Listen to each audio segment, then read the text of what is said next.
एक छोटे से कस्बे में एक माँ अपने बेटे के साथ झोपड़ी में रहती थी। घर कच्चा था, आमदनी कम थी, लेकिन माँ की आंखों में एक ही सपना था, उसका बेटा पढ़ लिख कर आगे बढ़े। माँ रोज सुबह अंधेरे में उठती, कभी बर्तन मांजती, कभी झाड़ू पोछा, कभी मजदूरी। दिन भर की मेहनत के बाद जो पैसे मिलते वो सीधे बेटे की पढ़ाई में लग जाते। अक्सर माँ की थाली खाली रह जाती।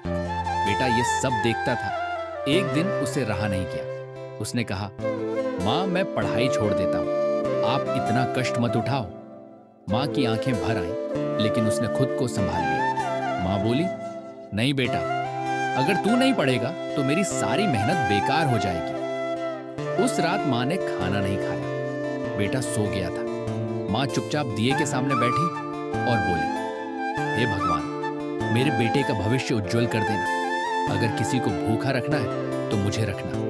दिन बीतते गए। माँ और ज्यादा मेहनत करने लगी। कभी अपने हिस्से का खाना छोड़ दिया, कभी अपने पुराने गहने बेच दिए, लेकिन बेटे को कभी महसूस नहीं होने दिया कि वो गरीब है। बेटा भी दिन रात पढ़ाई करने लगा। माँ की दुआ और उसकी मेहनत साथ साथ चल रही थी। फिर आया परीक्षा का दिन।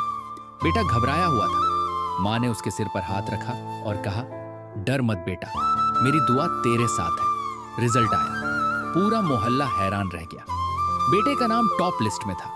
जो लड़का कभी मजाक बनता था, आज उसी पर सबको गर्व था। बेटा भागता हुआ घर आया, माँ के पैर पकड़ लिए और रोते हुए बोला, माँ ये सब आपकी वजह से हुआ है। माँ ने उसे गले लगा लिया और कहा, नहीं बेटा, ये तेरी मेहनत और मेरी दुआ का फल है।